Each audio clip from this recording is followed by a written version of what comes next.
Dear viewers, আশা করি আপনারা সবাই ভালো আছেন। আমিও আল্লাহর রহমতে ভালো আছি। আমরা আজকে যে ক্লাসটি করব এটি নবম দশম শ্রেণীর বাংলা ব্যাকরণের নবম পরিচ্ছেদ, শব্দ ও পদের গঠন। এটি খুবই গুরুত্বপূর্ণ একটি ক্লাস হতে চলেছে। আমরা খুব সময় নিয়ে আলোচনা করব আজকের এই পরিচ্ছেদটি। আশা করি আমরা সবাই মনোযোগ সহকারে ক্লাসটি যদি উপভোগ করি তাহলে আমরা উপকৃত হব। তো কাজে ধৈর্য সহকারে পুরো ক্লাসটি করার জন্য সবার প্রতি অনুরোধ রইল। আমরা শুরু করতেছি আজকের আমাদের ক্লাস পরিচ্ছেদ 9, শব্দ ও পদের গঠন। এই পরিচ্ছেদে আমাদের আজকের আলোচ্য বিষয় যেগুলো, সেই আলোচ্য বিষয়গুলো হচ্ছে শব্দ কি ও পদ কি, শব্দ মূল কি, শব্দ মূল কত প্রকার, গঠনগতভাবে শব্দ কত প্রকার, সাধিত ও মৌলিক শব্দ কি, শব্দ গঠনের উপায়, লগ্নক কি এবং লগ্নকের প্রকার কি। এই বিষয়গুলো হচ্ছে আজকে আলোচনার বিষয়। এই বিষয়গুলো আলোচনার মধ্য দিয়ে আমরা এই পরিচ্ছেদটিকে বোঝার চেষ্টা করব। শুরুতেই আসি, শব্দ কি। শব্দ কি? এটি বাংলা ব্যাকরণের শব্দ, ফিজিক্সের শব্দ না, বাংলা ব্যাকরণের শব্দ। অর্থাৎ শব্দ কি, আমি যদি খুব সাধারণভাবে বোঝার চেষ্টা করি, শব্দ আমরা কাকে বলি? আমরা এখানে একটি শব্দ লিখলাম, ক, ল এবং ম। এটি একটি শব্দ, এটি একটি শব্দ। এই শব্দের মধ্যে কি আছে?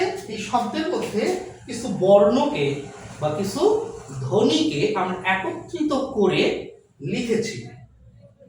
তাহলে ধ্বনির সমষ্টি বা বর্ণের সমষ্টিকে শব্দ বলা যায় নাকি?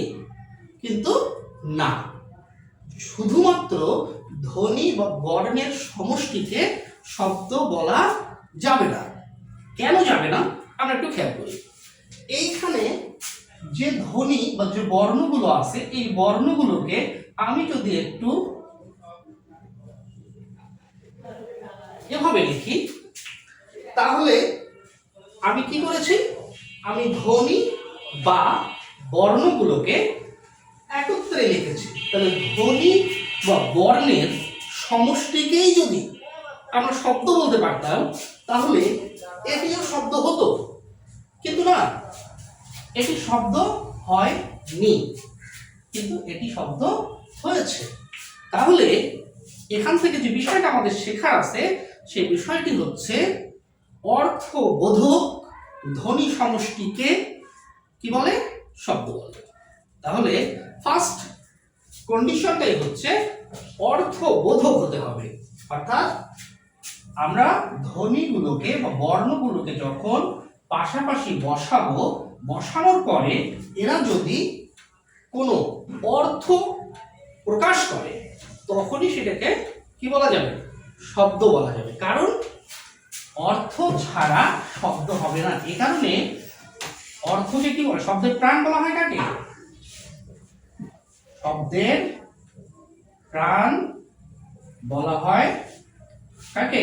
শব্দের প্রাণ বলা হয় অর্থকে। অর্থকে প্রাণ।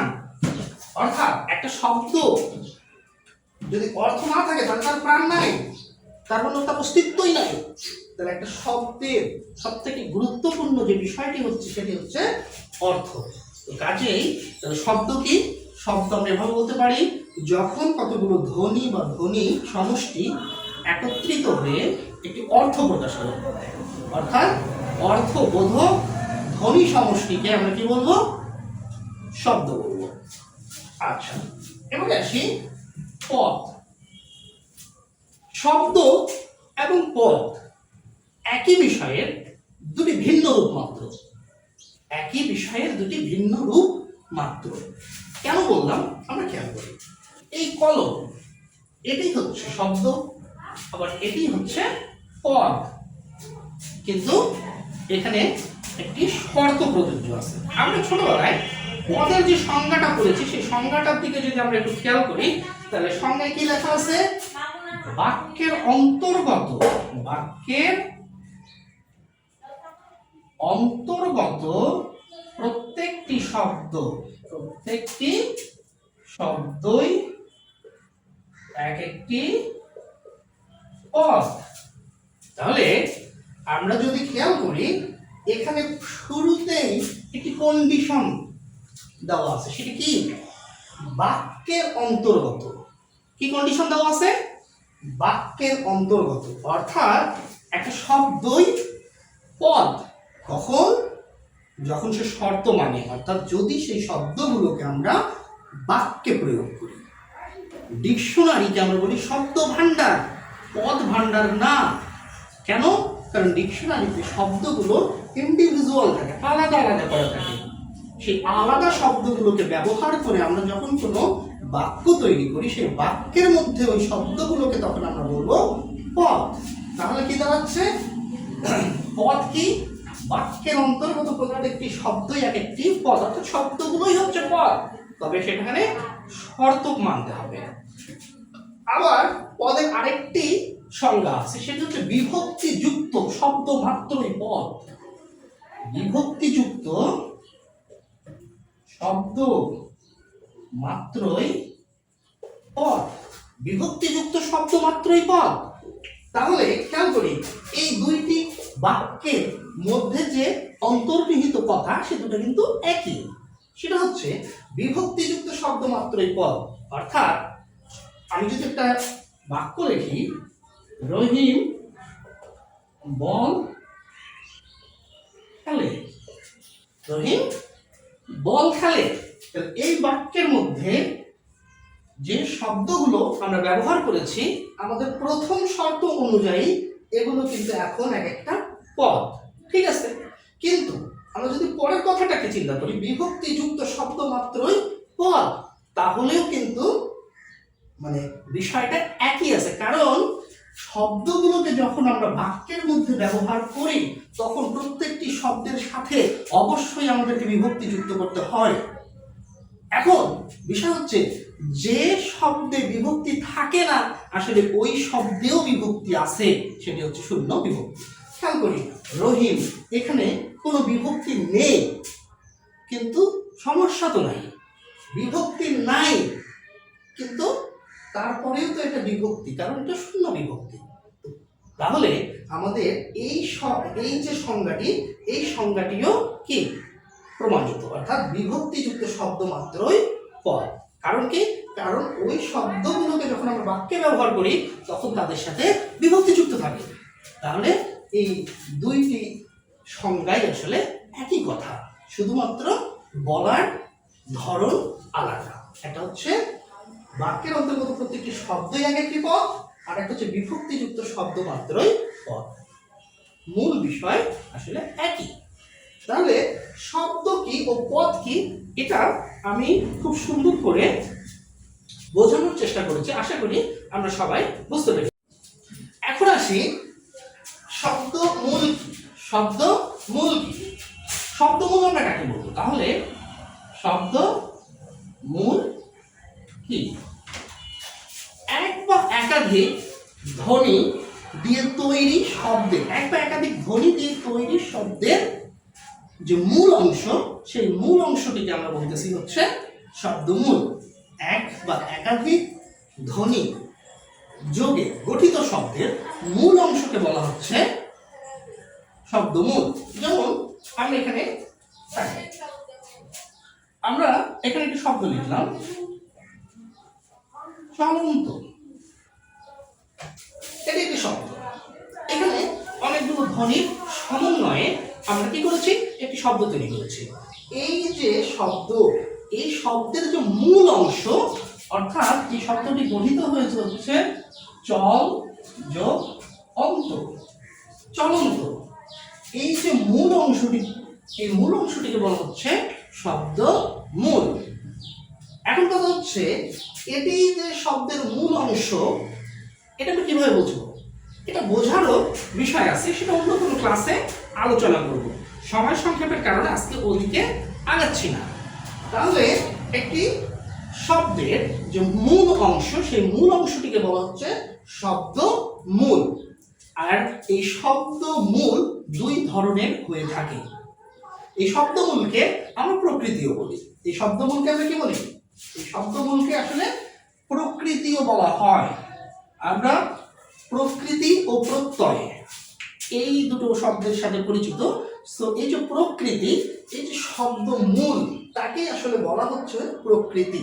এই শব্দমূল বা প্রকৃতি হচ্ছে দুই ধরনের। অর্থাৎ আমরা যে শব্দগুলোকে ব্যবহার করি, এই শব্দগুলো নাম শব্দ আর একটা হচ্ছে ক্রিয়াবাচক শব্দ। অর্থাৎ নাম শব্দ এবং ক্রিয়াবাচক শব্দ। সো নাম শব্দের যেটা মূল অংশ, যেমন ধরো আমরা এখানে যদি লিখি হচ্ছে হাতল, এটি একটি নাম শব্দ। আর চলন্ত, এটি একটি ক্রিয়া বিশেষণ। তাহলে এখানে চল, এই চল যে মূল অংশটি আছে এটা দ্বারা কাজ বোঝাচ্ছে চল, চল মানে এটা কাজ বোঝাচ্ছে। তারপর এটি হচ্ছে ক্রিয়াবাচক শব্দের মূল অংশ। আর এখানে হাতলকে যদি আমরা ভেঙে লিখি তাহলে হচ্ছে হাত যোগ ল, হাত যোগ ল। তাহলে এই শব্দটির যে মূল অংশ হচ্ছে হাত। এখানে অল লেখা যায়। হ্যাঁ, তাহলে এই যে হাত যোগ ল, এখানে যে মূল অংশটি আমরা পেলাম সেটি হচ্ছে হাত, সেটি হচ্ছে হাত। তাহলে এই যে মূল অংশটি, এটি হচ্ছে নাম বোঝাচ্ছে। এটি হচ্ছে নাম বাচক শব্দের মূল অংশ, অর্থাৎ নাম প্রকৃতি। নাম প্রকৃতি, আর এটি হচ্ছে ক্রিয়া প্রকৃতি, কারণ এটি ক্রিয়াবাচক শব্দের মূল অংশ। তাহলে যে কোনো শব্দের মূল কয় ধরনের? দুই ধরনের। শব্দের মূল হচ্ছে দুই ধরনের, একটি হচ্ছে ক্রিয়াবাচক শব্দের মূল, একটি হচ্ছে নামবাচক শব্দের মূল। তাহলে শব্দ মূল এই বিষয়টা আমরা ক্লিয়ার, যে কোনো একটি শব্দের যে মূল অংশ, যে কোনো একটি শব্দের যে মূল অংশ, অর্থাৎ একাধিক ধ্বনি যোগে যে শব্দগুলো গঠিত হয়, সেই শব্দের যে মূল অংশ বা মৌলিক অংশ, সেটিকে বলা হচ্ছে শব্দ মূল। তাহলে শব্দমূল কত প্রকার? শব্দমূল আমরা পেলাম হচ্ছে দুই প্রকার। একটা হচ্ছে নাম প্রকৃতি। আমরা প্রকৃতি কেন বলতেছি? কারণ শব্দমূলকেই আসলে প্রকৃতি বলা হচ্ছে। শব্দমূলকেই আসলে প্রকৃতি বলা হয়, অর্থাৎ শব্দের যে মূল অংশ বা মৌলিক অংশ সেটিকে বলা হয় প্রকৃতি। সো প্রকৃতি আমরা জানি দুই ধরনের, একটা হচ্ছে নাম প্রকৃতি, একটা হচ্ছে ক্রিয়া প্রকৃতি। অর্থাৎ নামবাচক শব্দের যে মূল অংশ সেটাকে বলা হচ্ছে নাম প্রকৃতি, ক্রিয়াবাচক শব্দের যে মূল অংশ সেটিকে বলা হচ্ছে ক্রিয়া প্রকৃতি। এখন আমরা কথা বলবো শব্দমূল কত প্রকার সেটা গেছে। আমাদের এখনকার আলোচনার বিষয় হচ্ছে আসলে শব্দ কত প্রকার। শব্দকে আমরা বিভিন্ন দিক থেকে আসলে বিশ্লেষণ করতে পারবো। তো শব্দকে যেমন অর্থগত দিক থেকে শব্দ কত প্রকার, উৎসগত দিক থেকে শব্দ কত প্রকার। আমরা এখানে যেটা আলোচনা করবো সেটা হচ্ছে গঠনগতভাবে শব্দ কত প্রকার। গঠনগতভাবে শব্দ কত প্রকার, এই বিষয়টি আমরা আলোচনা করব। আমাদের এবারে আলোচনার যে বিষয় সেটি হচ্ছে শব্দ গঠনের উপায়। শব্দ গঠনের উপায় আমরা দেখলাম যে গঠনগতভাবে শব্দ কত প্রকার। শব্দ দুই প্রকার, মৌলিক শব্দ এবং সাধিত শব্দ। সাধিত শব্দগুলোকে কি করা যায়? তৈরি করে নেওয়া যায় বিভিন্ন পদ্ধতিতে বা বিভিন্ন উপায়। তাহলে সেই উপায়গুলোই হচ্ছে শব্দ গঠনের উপায়। শব্দ গঠনের উপায় মূলত পাঁচটি। শব্দ গঠনের উপায় পাঁচটি। বিশদ আলোচনার জন্য এটিকে পরবর্তীতে আরো কমায় নেওয়া যায়, কিন্তু আসলে শব্দ গঠনের মূল যে বিষয় সেটি হচ্ছে পাঁচটি। একটা হচ্ছে সমাস, একটা হচ্ছে সন্ধি, একটা হচ্ছে প্রত্যয়, একটা হচ্ছে উপসর্গ। তাহলে সমাসের মাধ্যমে, সন্ধির মাধ্যমে, প্রত্যয়ের মাধ্যমে, উপসর্গের মাধ্যমে, আর একটি হচ্ছে বিরক্তির মাধ্যমে। বিরক্তি, এই হচ্ছে পাঁচটি উপায়। সমাসের প্রক্রিয়ায়, সন্ধির প্রক্রিয়ায়, প্রত্যয়ের প্রক্রিয়ায়, উপসর্গের প্রক্রিয়ায় এবং বিরক্তি শব্দ অর্থাৎ বিরক্তির উপায়ে শব্দ গঠন করা যায়।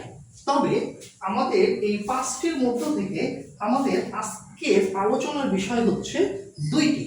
একটি হচ্ছে প্রত্যয়, একটি হচ্ছে উপসর্গ। এটি আমরা ইংরেজিতেও আসলে এই দুইটি বিষয় আলোচনা করা হয়। একটাকে আমরা বলি হচ্ছে সাফিক্স, একটাকে বলি আমরা প্রিফিক্স। প্রিফিক্স, প্রি মানে পূর্বে, অর্থাৎ প্রিফিক্স এটা হচ্ছে উপসর্গ, সাফিক্স এটা হচ্ছে প্রত্যয়। তো আজকের আমাদের আলোচনার বিষয় হচ্ছে প্রত্যয় এবং উপসর্গ।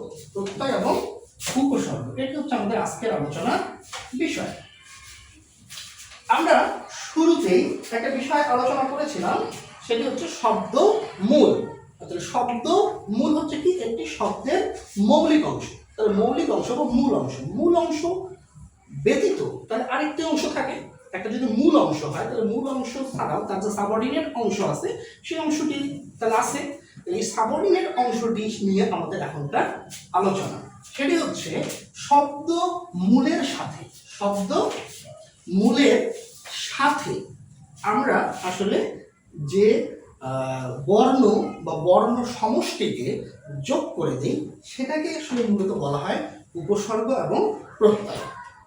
শব্দমূলের সাথে আমরা যে বর্ণ বা বর্ণগুচ্ছ, বর্ণ বা বর্ণগুচ্ছকে যোগ করে দিই, দিয়ে যে শব্দ তৈরি করি মূলত সেটিকেই বলা হচ্ছে প্রত্যয় এবং উপসর্গ।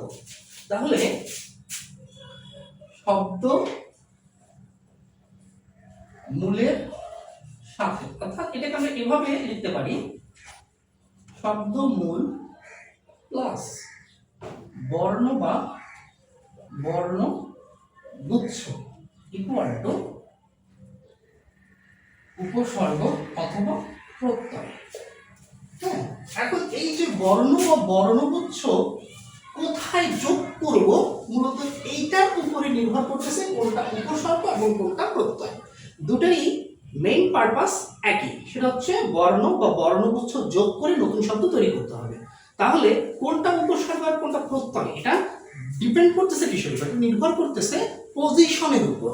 অর্থাৎ এই বর্ণ বা বর্ণগুচ্ছ যদি শব্দমূলের সামনে যোগ করে দেই তাহলে হবে উপসর্গ।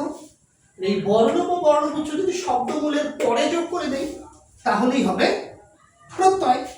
তাহলে এই বিষয়টিকে আমরা এভাবে লিখতে পারি, বর্ণ বা বর্ণগুচ্ছ প্লাস শব্দমূল ইকুয়াল টু উপসর্গ, আর শব্দমূল প্লাস বর্ণ বা বর্ণগুচ্ছ এটা হচ্ছে প্রত্যয়। অর্থাৎ শব্দমূলের সামনে যুক্ত হলে উপসর্গ, শব্দমূলের পিছনে যুক্ত হলে প্রত্যয়। আমরা উদাহরণ দিয়ে দেখাই। একটা শব্দ হচ্ছে কাজ, একটা শব্দ হচ্ছে কাজ। এই কাজের সামনে যদি আমি একটি বর্ণ যোগ করে দেই সেটি হচ্ছে অ, তাহলে একটি নতুন শব্দ তৈরি হবে, সেটি হচ্ছে অকাজ। তাহলে কি হবে? একটি নতুন শব্দ তৈরি হবে, সেটি হচ্ছে অকাজ। তাহলে আমরা কি করলাম? শব্দমূলের পূর্বে একটি বর্ণ যুক্ত করে দিয়েছি। ঠিক তেমনিভাবে একটি শব্দ হচ্ছে নাম।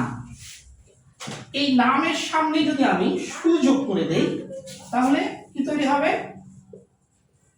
সুনাম, একটা শব্দ তৈরি হবে। অনুরূপ ভাবে এই নাম,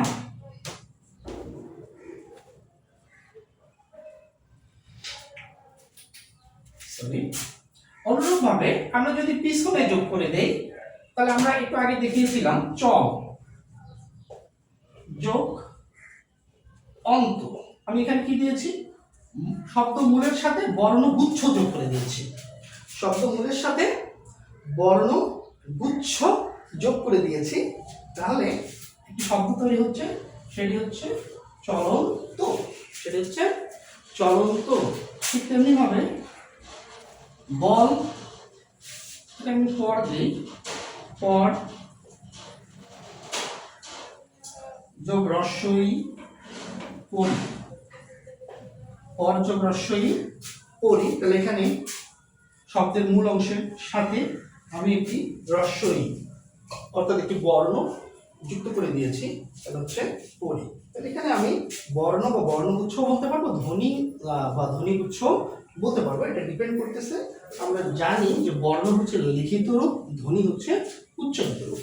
তাহলে পর যোগ ই ইকুয়াল টু পরি। তাহলে আমরা কি শিখলাম? আমরা শিখলাম যে শব্দমূলের পূর্বে যোগ হলে উপসর্গ, শব্দমূলের পরে যোগ হলে আসলে প্রত্যয়। প্রত্যয় এবং বিভক্তি এই দুটো জিনিসের মধ্যে একটা পার্থক্য আছে, সেটাও এখানে বলে রাখি। প্রত্যয় শব্দের পিছনে যুক্ত হয়, আর বিভক্তিও শব্দের আসলে পিছনে যুক্ত হয়।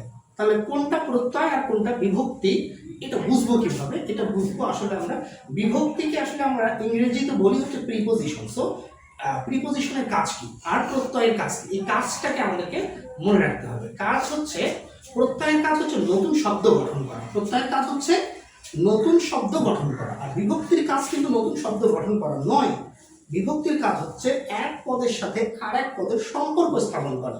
তাহলে এখানেই হচ্ছে প্রত্যয় এবং বিভক্তির মধ্যে মূল পার্থক্য। এটা নিয়ে পরে বিস্তারিত আলোচনা করব। আপাতত এই বিষয়টি আমরা জেনে রাখি যে বিভক্তিও শব্দের পিছনে যুক্ত হয়, প্রত্যয়ও শব্দের পিছনে যুক্ত হয়। কিন্তু আসলে আমরা বুঝবো কিভাবে? পার্থক্যটা হচ্ছে এখানে যে প্রত্যয় হচ্ছে যোগ করার মাধ্যমে, প্রত্যয় যোগ করার মাধ্যমে আমরা কি তৈরি করি? নতুন শব্দ তৈরি করি। কিন্তু বিভক্তি যোগ করে আমরা নতুন শব্দ তৈরি করি না। বিভক্তি যোগ করার মাধ্যমে আমরা কি করি? আমরা পূর্বের পদের সাথে পরের পদের সম্পর্ককে তৈরি করি। তো এখানে বিষয়টি স্পষ্ট যে আসলে কোনটি প্রত্যয় আর কোনটি বিভক্তি। আজকে এই পর্যন্তই, ধন্যবাদ।